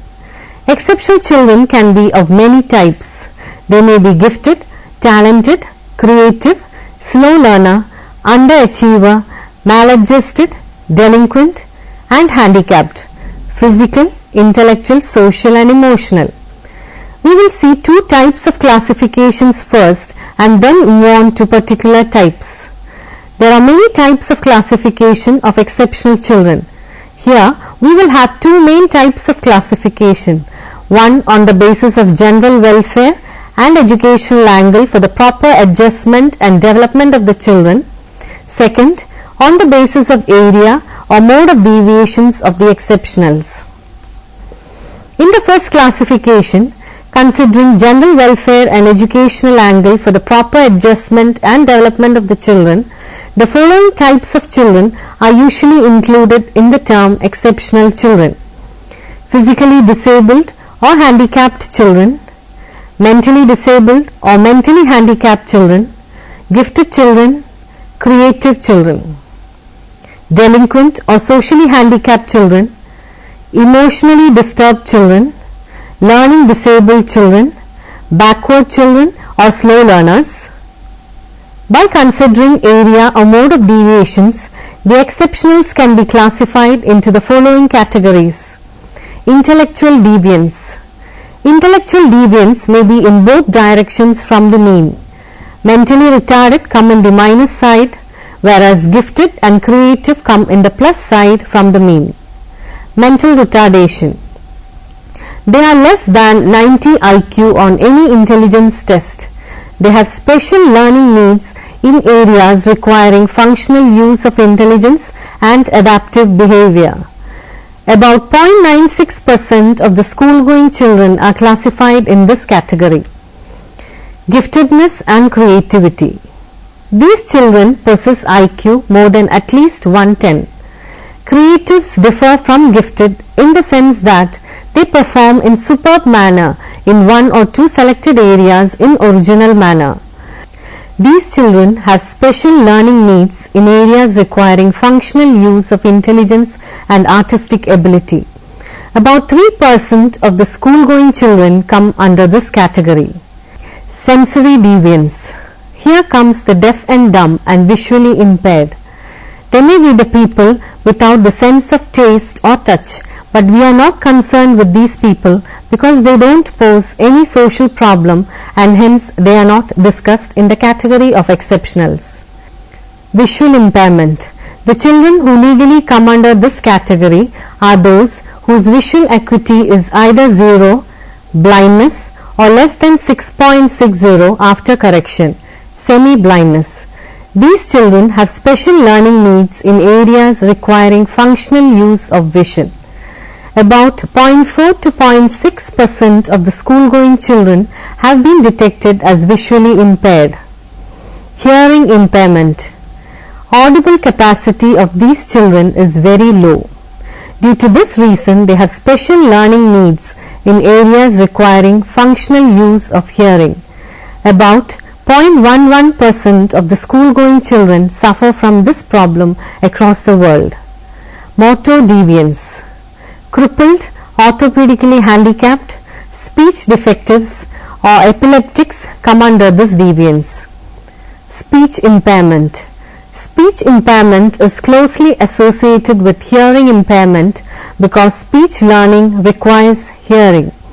If speech development is nil or very close to nil, speech therapy or lip reading or reading on fingers is needed. Orthopedic impairment. These children have special learning needs in areas requiring functional use of hands, arms, feet, legs or other locomotive body parts. About 1% of school-going population is found to be orthopedically handicapped in India. Personality deviance. Here, children suffering from behavioral disorders and learning disabilities are included. For example, children suffering from neurosis and psychosis face serious problem of adjustment in social situations. Learning disabilities. These children have special learning needs in areas requiring functional use of listening, speaking, reading, writing, reasoning and arithmetic skills. This is the largest category in special education in terms of percentage. About 4% of the school-going children suffer from this problem. These children are normal in intelligence even if they are very poor in learning. Emotional disorders. These children lack proper emotional and social skills when they are treated by their peers, mates and teachers in a prejudiced manner. They become more disturbed emotionally and hence they need special attention by the teacher. Educational deviance.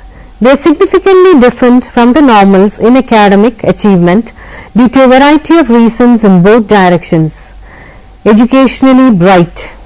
Achievement level of these students is very high due to high level of adaptability to learning, assimilation of thoughts, understanding and memory. They can learn any subject matter in no time and they retain it for a long period of time. Though educational intelligence is directly related to intelligence, yet intellectually gifted and educationally bright children are not the same. The reason is that high achievement in school may be due to some other reasons like future aspiration of students, high motivational level, hard labor done by pupils, etc. Educationally backward. These children are backward to their age mates by 2 or 4 years or grade in the field of education. This backwardness may be due to a number of reasons such as defective teaching learning process, low intellectual ability of learners, adjustment or emotional problems in the school, etc. These children need special treatment by the teacher in the classes, and if problem is very serious, special classes should be arranged for them. Communication disorders. These children are very poor in understanding the views of others and equally deficient in communicating their opinions to others, either due to low level of intelligence or due to poor level of concentration power to the subject matter. Social deviance. Juvenile delinquents, young criminals and maladjusted students come under this category. Ethnic minorities and culturally suppressed people also come under this category. They deviate from the social norms due to a variety of reasons and constitute educational and social problems. Maladjusted children. These children fail to adjust in their family, in the school and in the society and create problem of adjustment for others also. If they are not properly dealt with, they will remain disturbed and lead an isolated life. Deprived children.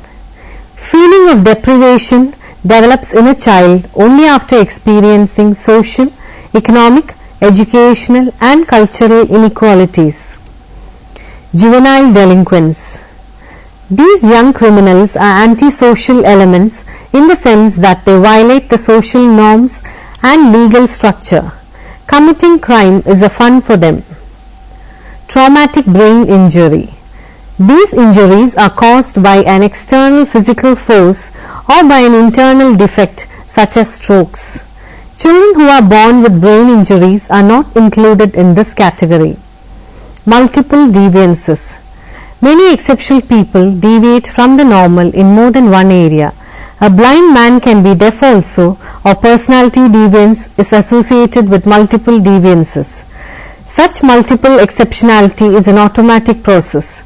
For example, a sensory handicapped child is very badly treated by some people in the society. The exceptionals react to these behaviors very negatively and in a very hateful manner, and thus social deviance is slowly developed. These students have special learning needs in more than one area. Education for exceptional children. Special education. Bob Algozin defines special education in the following words. Special education is an instruction designed for students with disabilities or gifts and talents who also have special learning needs. Some of these students have learning difficulty in regular classrooms. They need special education to function properly in schools. Others do well in general classrooms, but they need special education to help them master certain skills to reach their full potential in the school. The very term special education includes all aspects of education which are applied to exceptional children. As generally considered, special education is not a total program which is entirely different from the education of ordinary children. Rather, it includes those aspects of education which are specific in addition to the regular program for all children. Need and importance of special education. Education of the exceptional children should receive special attention on account of the following reasons. Exceptional children do not get proper motivation in regular classroom work as they need different treatment. Exceptional children may develop behavior problems if their specific needs are not properly attended to. principle of equality demands that all children must be provided equality of opportunity so that they develop their potentialities to the maximum level. Education of the exceptional children will enable them to be self-supporting economically. Special education will train children to become useful members of the society. Several categories of children, that is deaf, the dumb and the blind, need special curriculum, methods of teaching, instructional materials, etc., which can be provided only in schools. Objectives of special education. Through special education for exceptional children, we can serve the following purposes: personal and emotional adjustment. Handicapped are generally disliked, disregarded and misbehaved by the normal people in India. Thus, exceptionals have to perform double function. On one hand, they have to rise above their disability and do something to make themselves productive members of the society, and on the other hand, they have to fight the social wars waged against them. Through special education, they are told how they can adjust socially and emotionally in a society antagonistic to them. Placement. When we teach special skills to them through special education for earning livelihood, they will not remain a burden or parasite on the society. Social integration. Efforts are made to integrate them with the normal people and helping them with the special facilities and developing their confidence. Intellectual growth. Efforts are made to solve the social and behavioral problems through special education so that the intellectual growth of handicapped individuals is ensured. Vocational adjustment. Through this education, the handicapped are taught which vocation is suitable to them, keeping in view their limitations. Mass mobilization. Through this education, the handicapped people are taught how they will convince the masses in their own favor and how they will change their behaviors in the interest of the exceptionals. Fulfillment of educational needs.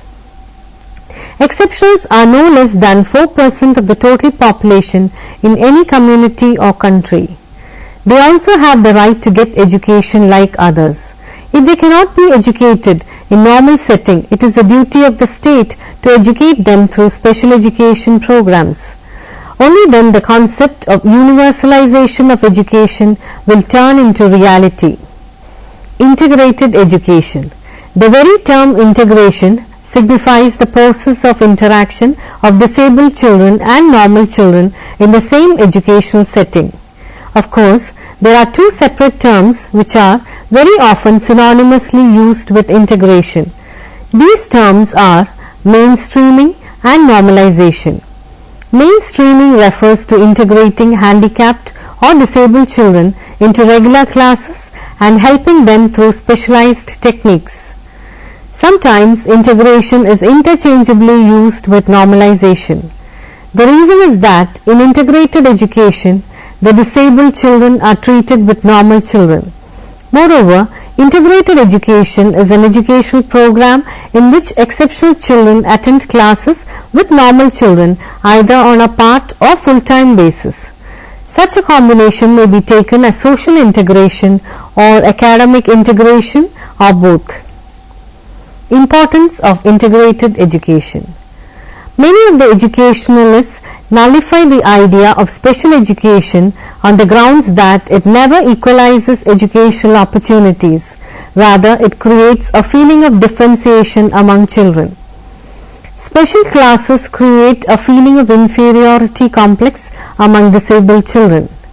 Recently, psychologists think that integrated education should be introduced in our educational system to provide educational opportunity for education of all children.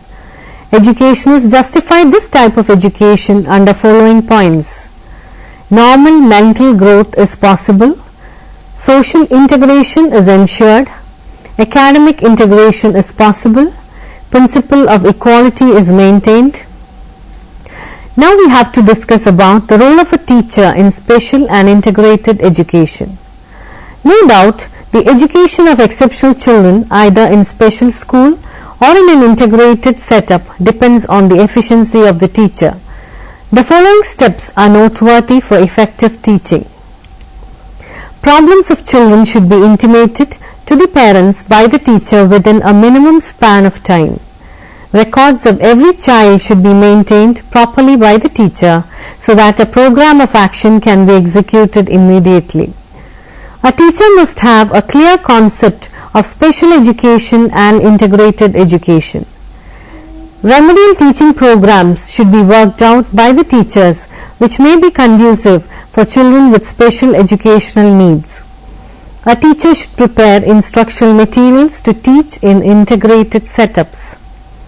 Cooperation of either faculty members must be sought by the teacher to provide best possible education for disabled children. Inclusive education, making space for all. Inclusive education has been the subject of heated debate in professional journals.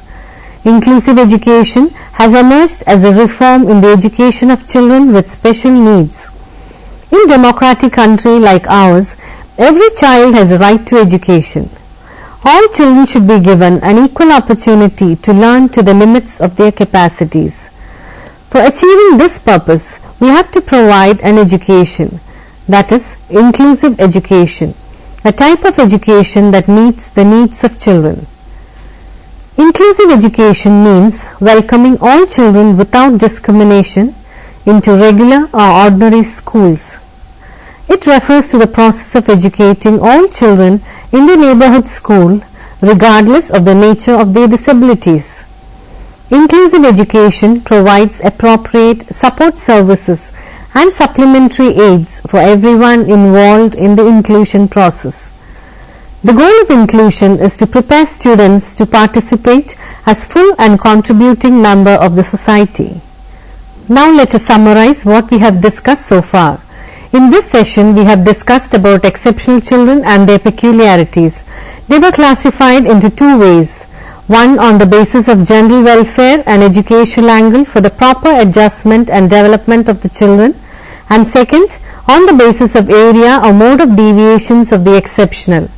We also discussed about three main types of educational provisions provided for these children, that is, special education, integrated education, and inclusive education. On the basis of the topics discussed, here are some assignments. Prepare a chart showing the classification of exceptional children. Visit some special schools in your area and prepare a report on the educational programs provided to the children in that school. Conduct interview with teachers in regular schools and make a report on the problems faced by them while implementing the inclusive education program. Prepare some teaching materials suitable for any category of exceptional children. Here are some books for further reading. Advanced Educational Psychology by S.S. Chauhan, published by Vikas Publishing House in 1985. Exceptional Children, Their Psychology and Education by Chintamani Kar, published by Sterling Publishers in 1992. Advanced Educational Psychology by S.K. Mangal, published by Prentice Hall of India, 1997. Essentials of Educational Psychology by S.K. Mangal, published by Prentice Hall of India in 2007. Special Education Pearson Series in Education, published by Darling Kindersley Private Limited in 2012. Special Learning and Adjustment Problems of Handicapped Children, written by Wallace Wallim and Oliver Colstow, from the book Educational Psychology by Charles E. Skinner, 4th edition, published by Phi Learning Private Limited, 2009. Let us conclude now. Thanks for watching the program.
Kallayan Pukkudan, a farmer with a different mission.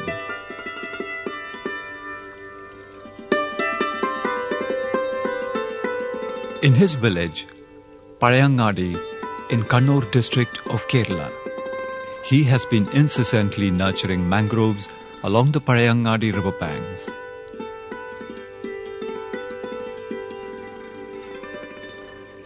A task he has been single-mindedly pursuing for the past 7 years. Without these mangroves, fishes and river, there is no life for us. Out of ignorance, people used to destroy mangroves. The threat is still there.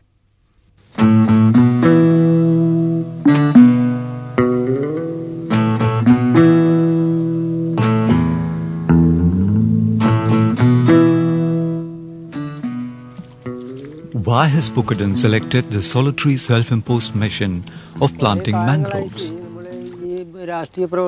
After I quit politics, there was a vacuum in my life and something was needed to keep me engaged. I had to face many obstacles in pursuing the mission of preserving mangroves. Being a farmer who learned his lessons from nature, he had noticed the alarming decrease of mangrove forests along the river banks. This, he found, had led to a decline in the quantity of fish and an increase in the soil erosion, posing a threat to the existence of the village fisher folk. I made a beginning 7 years ago. After several experiments, I succeeded in growing mangroves. Now there are around 6,000 trees along these stretches. Mangrove forests in Kerala are spread over a small area of about 50 square kilometers, half of which is in Kannur district. Mangroves are woody plants which form an ecosystem of their own along seacoasts and estuaries. They are found primarily in marshy intertidal zones where fresh water of the rivers mixes with the salt water of the sea. Because of their ability to grow in salt water, mangroves can be put in the ecological category halophytes. More than 15 different species of mangroves are found in Kerala. Some of the commonly found species are Rhizophora mucronata, Rhizophora apiculata,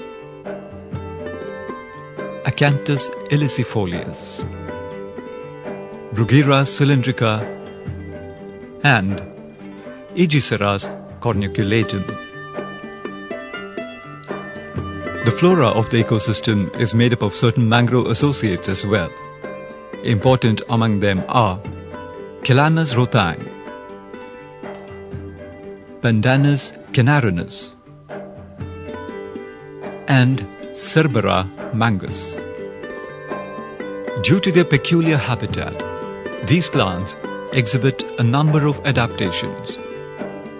Plants belonging to the species Rhizophora have adventitious roots which arise from the stem or branch and grow obliquely downwards to fix the plant firmly in the soil. These are called stilt roots. This root system serves as a wall against strong waves and winds. Another notable adaptation is the breathing roots found in plants belonging to the species Avicennia, Acanthus, Sonaracea, and others. These breathing roots are branches of the root system that grow negatively geotropically, that is, growing upwards, jutting out of the ground. These roots, called pneumatophores, have interconnected air spaces in them, which help the plants absorb air and grow in air-deficient swampy soils. This meshwork of roots collect clay and sand brought by water during high tide and help build land. Therefore, mangroves are known as land builders. The mangrove ecosystem serves several important purposes. It's indeed a good nursery for prawns, fishes and crabs. They come here in large numbers from the sea to breed. Pukkudan is not wrong. Mangrove forests contain plenty of organic material resulting from the decay of dead leaves and plants. This provides an excellent medium for the growth of fishes, prawns, crabs, and other aquatic animals. Mangroves show some xerophytic characteristics, that is, the features of plants found in deserts or dry soils. The fleshy leaves with water-storing tissues and the thick and shiny cuticle on the leaf surface are some of these xerophytic traits.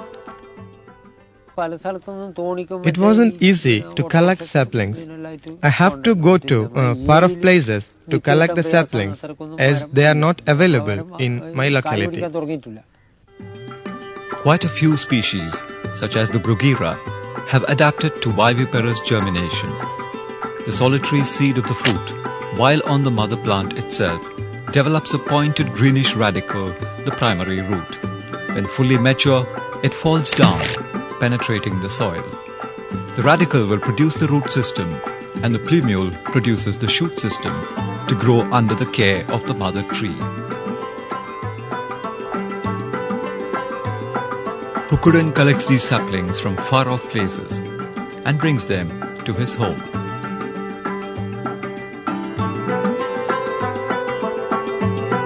He will then plant them at the appropriate time along the banks of the Parayangadi river. I had to overcome many hardships during these years. Some people used to dissuade me and some used to destroy the saplings. But he continues his work relentlessly. Pukudan's duty does not end with the planting of saplings. He nurtures them at every stage of their growth. Mangrove plants of all ages from 1 to 7 years, growing luxuriantly along the Parayangadi river, stand testimony to his priceless service. Like the flora, the fauna of the mangrove ecosystem is also diverse. Mangrove forests are a favorite nesting and roosting place for birds from far and near. These beautiful visitors include the red-wattled lapwings, the common sandpiper, the grey heron, and the green shank.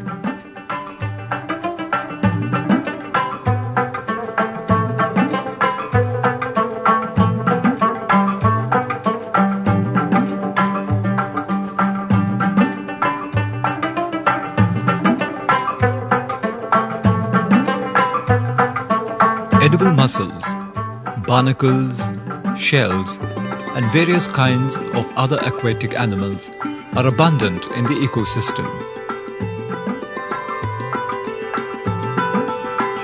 Besides being a nursery of prawns and fishes, it is home to a wide variety of crabs. From the cute hermit crab to the more colorful fiddler crab.